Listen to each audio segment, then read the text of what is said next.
How's it going? This is Luis, the broker, coming to you with another video here to give you some idea about what is happening in the real estate market nationally, but not just nationally, but more locally here in the Chicagoland area, and even more hyper-local where it comes to today. We're going to be focusing on the Aurora, Illinois housing market. And I want to know if our homes going up. Is inventory increasing or is inventory decreasing? Is the housing market getting more tight for buyers? Is it more advantageous for sellers? What has been happening? So we do have the February statistics that I want to update you here on my channel. Make sure that you are aware of what is happening here. And on top of that, yes, I will be reviewing with you this week's, in fact, today, Redfin, Dana Anderson dropped in the brand new weekly report here on Redfin. I don't work for Redfin. I'm an independent broker here with eXp Realty in the Chicagoland area, but I do want to bring to you the latest housing news. So without further ado here, obviously in your right hand of your screen, you'll see myself giving you the idea, whatever I'm speaking about here as far as the news goes. And on the left hand side of your screen right here, you'll see the article that I have been, talking about with some highlights and whatnot. So with that said, I'm going to go ahead and get started with reading to you this week's new update. Now, yes, it starts out by saying, hey, the housing market update is like this. Nationally speaking, right? Big numbers, macro scale. Listings are surging, luring some buyers, they say, off the fence, but near record housing costs. Price others out. Nothing crazy new. The same thing has been happening for some time here in the housing market nationally, and that is the story of just weak inventory. Now, yes, listings are surging, but does that mean that now listings are in a very, very high number? And of course, you know what happens when there's a high number of listings. When there's a high number of listings, that means that it doesn't become a seller's market is no longer in effect, right? Obviously, there's a 6-month housing inventory, right? It's called a month supply, 6 month. Once it hits that level, then we have more of a balanced market between buyers and sellers. But we will see here more on the local numbers whether or not this specific area that we're going to be focusing on is a buyer's market or a seller's market, okay? But just because listings are surging does not mean that now everything's just turned upside down and now buyers have the advantage. We're going to see that right here.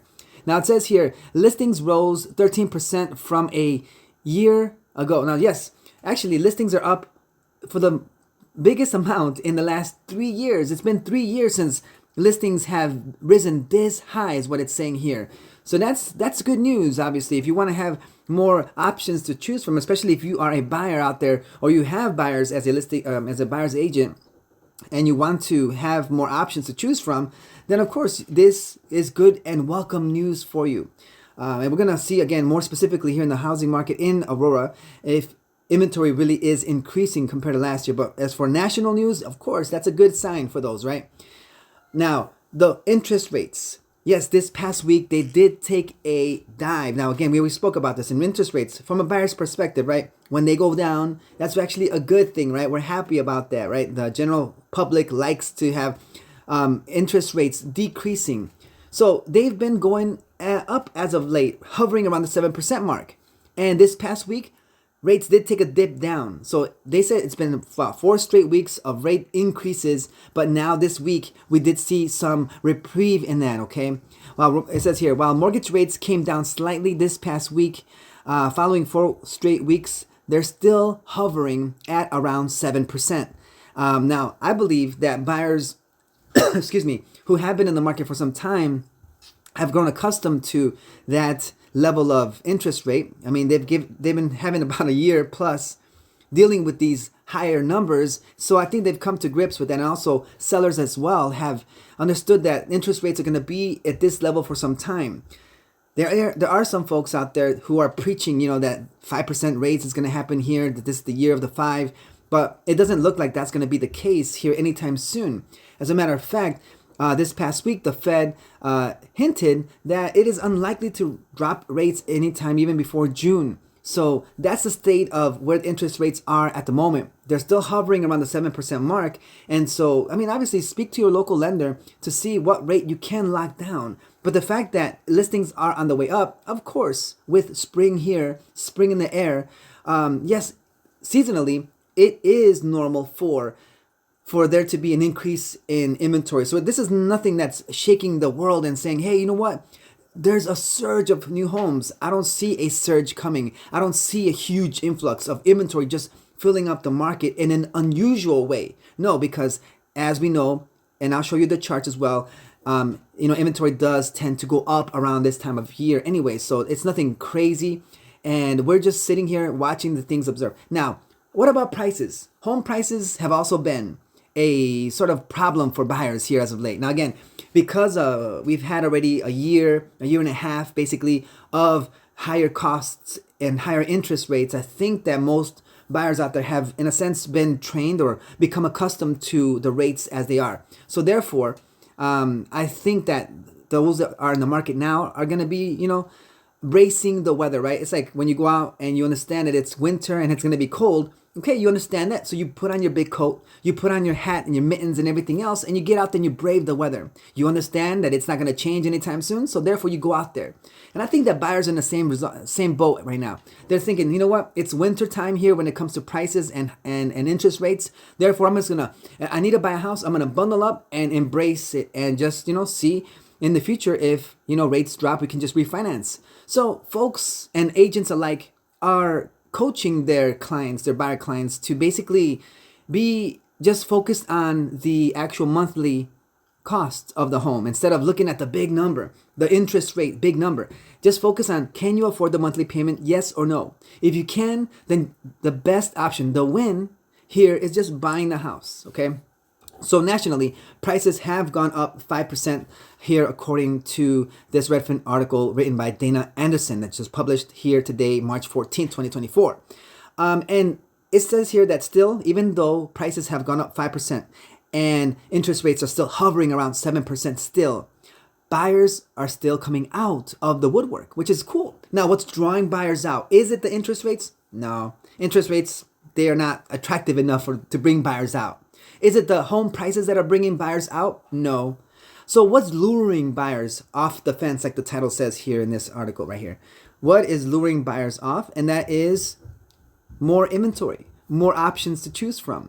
Okay. Now, again, are home prices gonna drop? Well, let me tell you how this works, right? Home prices.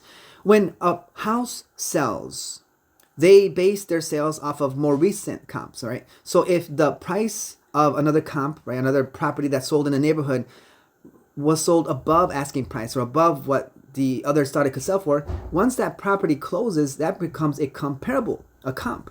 So the next house that sells is going to look at the other home that has that price higher, probably, and base it off of that. Does that make sense? So that's how buyers work.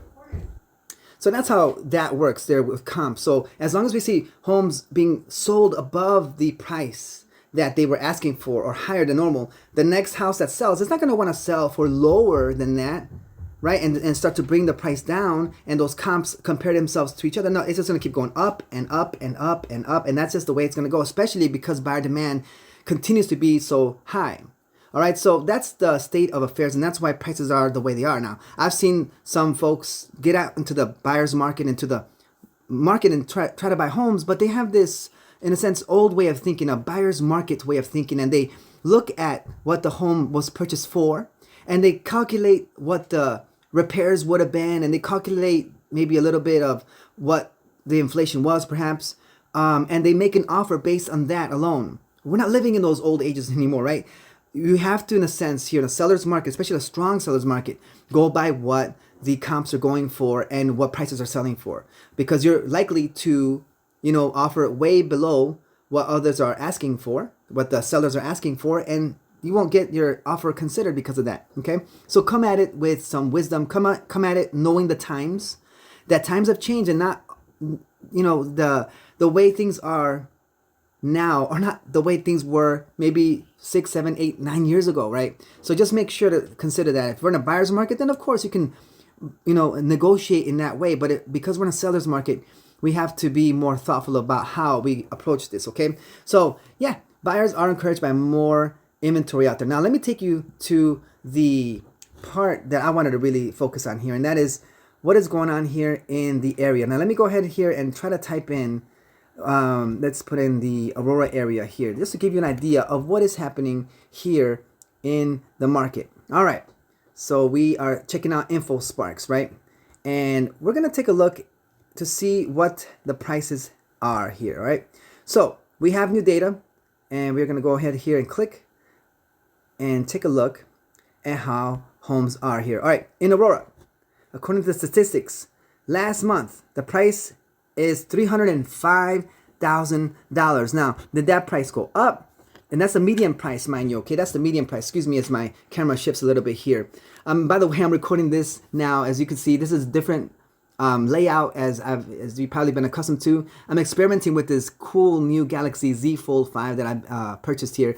And I'm just loving the way it's flowing smoothly. And I'm just doing a lot of different things, experimenting with different things. So if you like this kind of outlook and if you appreciate that all of this has been done through the Z Fold 5. There's no other applications or external things going on. Like everything's from here, from the microphone to the camera to the layout and everything else. Even the highlights, all of that was done natively here on the Z Fold 5. Anyway, give me a comment or just let me know what you think about this. All right, so that's the median price here in Aurora. Again, it's 305.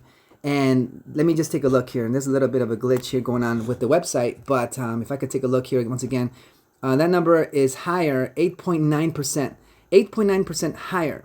So even though nationally the price of homes have gone up 5%, here in this area, prices have gone higher even more so nationally. Again, 5% nationally, locally almost 9% compared to last year. Median, this is just the more conservative numbers, okay? If you understand how median versus average works, median is the more safer approach, right?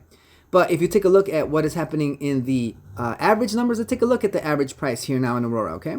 Let's take a look and see. So when we're looking at the average, it's actually high, right? 332,936 is the average price. Now that's including the highest and the lowest numbers, taking them all in a bundle and spitting out a number to you, okay? So again, average price, if it's nationally, hey, it's 5%. Here in the Aurora area, almost 10% higher than last year, okay? That's what we're looking at here. And so that's what we got. I mean, that's the rolling 12 months. And the monthly one here with the shark teeth once again, just shows us that, again, the average price was 330, and that is the number that we're looking at. Okay, now let's take a look. So prices have gone up, right? That's factoring the last 12 months of data. That's how the rolling 12-month works. This is more of the more sharp, more raw data. Let's take a look now at inventory. Let me ask you, has inventory gone up? Well, let's take a look at number of homes for sale here in the Aurora area. As of February, this past month that just passed, homes for sale hovered at around 114. Now, to give you some context about homes for sale, at least here in this specific area, 10 years ago, we were looking at over 720 homes active on the market. 10 years ago, back in 2014. Now, just to give you context, we were averaging 114 homes for sale. That is a big number compared to 10 years ago. Now, compared to 1 year ago, we're down 6.6%, okay? That's what it looks like here, okay? That's what the numbers are reporting to us. Now, let's take a look. So, last February, here we go, we had 122 homes averaging for sale. So, we dropped to 114 for sale. So, compared to last year, yeah, we're less than last year. All right, that's what the inventory looks like here. Now, to give you some more context, bigger idea, right? A better idea of how home inventory is performing and whether or not we're still in a strong seller's market, weak seller's market, balanced market, buyer's market. Where are we? Market month supply is what I'm going to look at now. Market month supply. Here we go. Market month supply. Eager to see. Where are we? In fact, before I even look at that number, I didn't even see it. January, we had a very, very low 0.7 month supply, like extremely dry number. The last time we saw numbers this low was way back in February, 2 years ago, really. 2 years ago, we had inventory, 0.4 months. Say, what? Again, do you not remember? Rewind this video, right? I spoke about 1 month supply is strong seller's market. 2 month supply, strong. 3 months. But now, when we get to 6 month supply, that is, if homes stop coming to the market, it would take 6 months for it to deplete completely. That's enough inventory, to make a balanced market that both buyers and sellers have leverage. If it's above 6 months, then now it's a buyer's market. Now buyers have more leverage and sellers are scrambling, to make sure everything is beautiful, tight. they have home warranties and everything else, right? So where are we? As of February 2024, we are sitting at 0.8 months supply. So even though we went up in inventory here this past month compared to the January numbers, February numbers 0.8, still a very, very strong seller's market. There's still not enough homes for sale, right? 114 is what we average in February. So therefore, we still see supply. Now, check this out. Let's take a look and see what buyers are doing. Has buyer demand gone up? Well, let's take a look now, okay? All right, buyer demand. Let's take a look at shows per listing. All right, let's take a look at shows per listing. Now, we're looking at monthly numbers, okay? We're not looking at the rolling 12 months. We're looking at sharp, raw numbers. And as of, let's say, back in November, right, a few months, we were at 10 shows per listing. And in January, we had 14.8 shows per listing. Now, this month, we had almost 20 shows per listing. Yeah. Demand for homes has gone up. And according to these numbers, let's take a look. Back in, let me see if I could pull this up here. January 2022, we were going up, 2022. And then the next data point we have is March. So it peaked in March. In March, we had 25.9. And then the other peak was April of last year. We had 22.9. So, I mean, let me take a look once again here. I want to see where the February 22 number is. Oh, there it is. 25 homes, shows per listing. So compared to 2022, buyer demand is not as strong as 2022 numbers. In fact, February's numbers compared to 2023, 2022, 2021, it's weaker. Okay, there's weaker buyer demand. But again, we're still at very strong numbers because again, buyer demand is going up as it seasonally should, but it is yet less than it was a few years ago. Okay, so that's not, I mean, again, this ties into what we have going on here with the interest rates and the high costs. But just because, there are, higher costs doesn't mean that everyone is off the fence. Few came off the fence because of buyer demand, because of interest rates and high prices, but still others are staying, out in the market looking for a home. So that's what we're at right now, So if you are considering, hey, selling a home and you want to know what your home is worth, this is one of the things that I do, right? Not only do I look at the comps in your neighborhood, but I also do this kind of study, this kind of research for your particular neighborhood. See, I just go through the general city, right? I just look at what is happening in in the town, whatever town it could be. It could be Chicago, it could be Schaumburg, Bolingbrook, Waukegan. We could look at all these numbers and really dissect what's going on in the market. But at the same time, if you're thinking about selling a home here in the Chicagoland area, give me a call, obviously, here. 630-777-4597 is my number. Give me a call, and I could do this kind of report for you as well, so that you can know how much your house is worth and how much your house should be on the market for. Yes, prices are increasing, but don't let a realtor that doesn't put in their all effort to just give you a low cut number so that they can sell the house quickly. Make sure that you're getting the right numbers and comparing it correctly, okay? And with that said, thank you so much for watching this video. I'm hoping that you were trained up and you can see what's happening here in the market, give you a better understanding of national numbers as well as local numbers. Give me a comment below if you like this kind of information, if you like the Z Fold 5 layout right here. And of course, anything else, just give me a call here, this number. Again, this is Luis the Broker signing off. Let's get out there. Let's get some work done. Let's go.